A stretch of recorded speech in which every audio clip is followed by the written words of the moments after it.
আমি শুরুতেই জানতে চাইবো যে এই প্রজেক্ট ফ্যামিলি হ্যাপিনেসের আইডিয়াটা আপনি কিভাবে পেয়েছেন মোহাম্মদ জসিমউদ্দিন? আপনি যদি বলতেন যে আসলে কিভাবে আইডিয়াটা আপনি পেয়েছেন এবং আপনাদের পিছনে উদ্দেশ্য কি ছিল? আসসালামু আলাইকুম। ধন্যবাদ বিজনেস বাংলাদেশকে এবং নাজমুল ভাইকে ধন্যবাদ আমাদেরকে আমন্ত্রণ জানানোর জন্য। শুরুতে একটু যদি আমি শুরুর কথাটা বলি, 2020 সালে যখন করোনার সিচুয়েশনটা খুবই খারাপ ছিল, ওই সময়ে মূলত ইন্স্যুরেন্স ইন্ডাস্ট্রিতে আমার আগমন।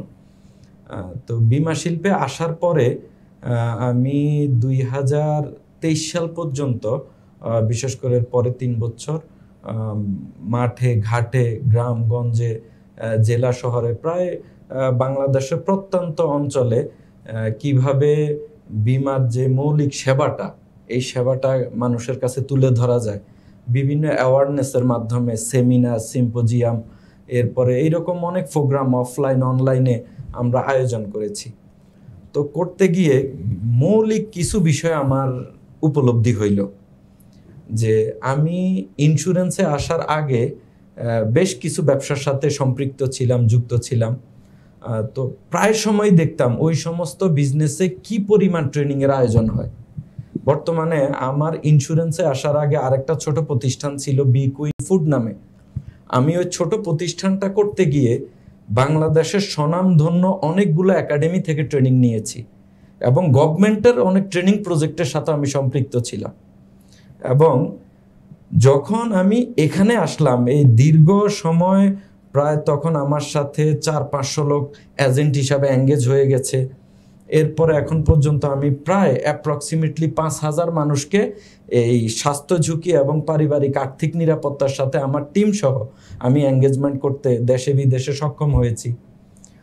তো এই প্রজেক্ট ফ্যামিলি হ্যাপিনেসটা যেখান থেকে শুরু, যে আমার উপলব্ধিটা হইল যে কিভাবে যে ইন্স্যুরেন্স একটা কমপ্লিকেটেড, এটাকে সবাই জটিল মনে করে, নেগেটিভ মনে করে এটা ফিল্ডটা, কিন্তু আলটিমেটলি প্রজেক্টটা গভর্নমেন্টের। এবং গভর্নমেন্টে আপনার আইডিয়ার যখন আপনি যাবেন, ওয়েবসাইটে গেলে দেখবেন অ্যাওয়ারনেসের একটা অধ্যায় আছে যে এই বিমাকে কিভাবে ক্যাম্পেইন আকারে একদম টোটাল জনসাধারণের মধ্যে এটাকে তুলে ধরা যায়, প্রত্যেকটা নাগরিককে কিভাবে এই বিমার সাথে সম্পৃক্ত করা যায়, এটার ব্যাপারে গভর্নমেন্টের প্রচুর উদ্যোগ। কিন্তু এই জিনিসটা তুলে ধরবে কারা? একজন ট্রেনার, প্রশিক্ষিত বিমা কর্মী, এদেরই কাজ হচ্ছে প্রান্তিক পর্যায়ে বিষয়টা সকল শ্রেণী পেশার মানুষের কাছে তুলে ধরা, ওনাদেরই এটা কাজ। এখন আমি যখন বিআইতে গেলাম ট্রেনিং ব্যবস্থাপনার জন্য, দেখলাম গভর্নমেন্টের একটা ট্রেনিং একাডেমি আছে, কিন্তু এত পরিমাণ লোকজনকে ট্রেন আপ করানোর জন্য ব্যবস্থাপনা নেই। এবং বাংলাদেশের যে 36টা লাইফ ইন্স্যুরেন্স কোম্পানি, এই সব কোম্পানিতেও সেম ব্যবস্থাপনা নেই। এখন আমাদের দেশে বিদেশে লোকজন আমাদের সাথে এঙ্গেজ হচ্ছে। তো তখন আমার মধ্যেই এটা আসলো যে আমি যদি গভর্নমেন্টের ওই অ্যাওয়ারনেস ধারাটাকে ঠিক রেখে, আমরা এখন যেহেতু মানুষ অনলাইনে বেশি কানেক্ট থাকে, বাংলাদেশের না পৃথিবীর সব ট্রেনিং একাডেমি এখন ভার্চুয়ালি তারা ট্রেনিংগুলো আয়োজন বেশি করে। তো আমরা ভার্চুয়াল অ্যাকচুয়াল মিলাই যদি করি, আমার সংগঠন যেই সংগঠনটা আছে, যারটা আমি পরিচালনা করি, আমার লোকজন এখানে ট্রেনিং পাইলো। পাশাপাশি এই শিল্পে যারা আসার আগে যে ভুলটা করে, গভর্নমেন্টের রুলস হচ্ছে আসার আগে সে 72 ঘন্টা ট্রেনিং নিয়ে আসবে, কিন্তু দুঃখের বিষয় হচ্ছে এটা ধরেন 1%ও মেনটেন করা যাচ্ছে না পর্যাপ্ত সেটআপের অভাবে। ওখানে আমরা একটু কাজ করতে পারি। আর বাংলাদেশের জিডিপিতে ইন্স্যুরেন্সের কন্ট্রিবিউশন খুবই কম, এটা আমরা সবাই জানি। 18-20 কোটি মানুষের দেশ আমাদের। এখানে বাচ্চা থেকে শুরু করি সব বয়সের লোকজনের জন্যই স্বাস্থ্য এবং তার পারিবারিক আর্থিক নিরাপত্তা, দুইটার জন্যই বিমা আছে। তো এখন আমাদের প্রত্যেকটা মানুষেরও ট্রেনিং দরকার। কি ট্রেনিং দরকার? সেটা হচ্ছে যে তার এই যে সেভিংস স্কিল, সঞ্চয় করার জন্য তার একটা স্কিল লাগে, এটার জন্য তার ট্রেনিং দরকার। আর এই স্কিলটা আমাদের না থাকার কারণে একজন ডাক্তার, ইঞ্জিনিয়ার, ব্যবসায়ী, সে তার পেশায় সফল, ওই সফলতার টাকাটা সে যখন বিনিয়োগ করতে যাচ্ছে, তখন সে ভুল জায়গায় বিনিয়োগ করছে, ভুল প্রতিষ্ঠানে বিনিয়োগ করছে। এমএলএমে বিনিয়োগ করছে, যেখান থেকে সে তার মূল টাকাটা তো রিটার্ন পাচ্ছেই না এবং সে হয়রানির শিকার হচ্ছে। তাইলে আমার প্রত্যেকটা শ্রেণী পেশার লোকের ইনভেস্টমেন্টের জন্য স্কিল দরকার, সেভিংসের জন্য স্কিল দরকার, আমার এজেন্টদেরও স্কিল দরকার। এই পরিপূর্ণ বিষয়টাকে আমি কিভাবে করতে পারি? তো আমি 2023 সাল থেকে আমার আইডিয়াটা মাথায় আসছে যে আমি তাইলে এইরকম একটা প্রতিষ্ঠান করব। আমার অ্যাবিলিটি খুবই সামান্য, এখান থেকে আমি যতটুকু পারি। এরপরে আমি যথেষ্ট পরিমাণে দেশি বিদেশি রাইটারদের অনেক বই নিলাম যে কিভাবে করা যায় এটা, এবং কি কি টাইপের ট্রেনিং হবে, কিভাবে এটাকে মেনটেন করব, এটার উপরে পড়ালেখা শুরু করলাম।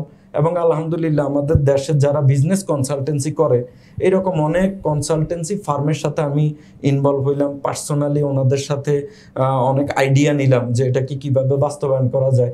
এবং আমাদের দেশে যে সাকসেসফুল ট্রেনিং একাডেমিগুলো বর্তমানে আছে উদ্যোক্তাদের জন্য যারা ট্রেনিং নিচ্ছে, প্রায় 5টা ট্রেনিং একাডেমির সাথে আমি গত 2 বছর রেগুলার তাদের ট্রেনিং কারিকুলাম সব কিছু আমি দেখেছি, নিজে ট্রেনিং নিয়েছি এটাকে করার জন্য। তো ফাইনালি আমাদের সোশ্যাল মিডিয়া, ওয়েবসাইট, এই সব কিছুকে একটা স্ট্যান্ডার্ড পর্যায়ে আনার জন্য প্রায় 2 বছর নিরলস কাজ করতে হয়েছে। আর প্রজেক্ট ফ্যামিলি হ্যাপিনেসটা আসছে যেখান থেকে, দেখেন অ্যাকচুয়ালি আমরা যে বীমা বলি ইন্স্যুরেন্স, এখন এটা সার্ভিসটা কি? মূলত সার্ভিসটা হচ্ছে আমরা একটা পরিবারকে তার স্বাস্থ্য ঝুঁকির জন্য সে একটা প্রোটেকশন, আর্থিক প্রোটেকশন পায়, এটা বিক্রি করি। আর আমরা পারিবারিক আর্থিক নিরাপত্তা, যেটাকে আমরা 5 কিস্তি বিমা, শিক্ষা বিমা, পেনশন বিমা, এগুলা। এখন এই 2টা জিনিস দ্বারা একটা মানুষের কি প্রবলেম সলভ হচ্ছে? তার সিকিউরিটি প্রবলেম সলভ হচ্ছে, আর এটার দ্বারা ফুল ফ্যামিলিটা একটা হ্যাপিনেস পাচ্ছে, কনফিডেন্স পাচ্ছে। যেমন আপনার ফ্যামিলি, আপনি একটা ভালো ইনকাম করলে, আপনার ভালো সেভিংস থাকলে, আপনার যদি একদম কন্টিনিউ এইরকম কোনো ইনকামের থাকে, ব্যাকআপ থাকে, আপনার ফ্যামিলি কি এটা নিয়ে খুব হ্যাপি ফিল করে না? তো এক্স্যাক্টলি আমরা তো আসলে হোটেলে যখন যাই আমরা কিন্তু টাকা দিয়ে খাবার কিনি না, আমরা টাকা দিয়ে আমাদের ক্ষুধাটা সলভ করি। ঠিক আছে, তো আমরা এখানে যেটা সলভ করতেছি সেটা হচ্ছে একটা পরিবার তার সিকিউরিটি নেই, তো ওই সিকিউরিটিটা যখন ফ্যামিলিটা পায় তার মধ্যে একটা হ্যাপিনেস আসে।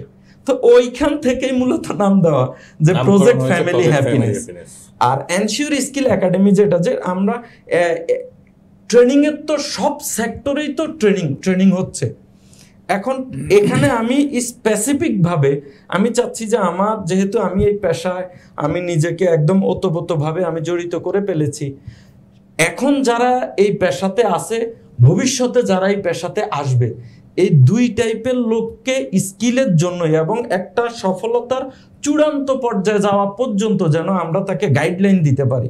এর জন্য এনশিওর স্কিল, এখানে স্পেসিফিক অন্যান্য ব্যবসার জন্য ট্রেনিং হয়, আমাদের ফোকাস ওই দিকে না, আমাদের এক্স্যাক্টলি ফোকাসটা হচ্ছে ইন্স্যুরেন্সের উপরে। সোনালী পরিবার, সুখী পরিবার, সোনালী জীবন, সুখের জীবন।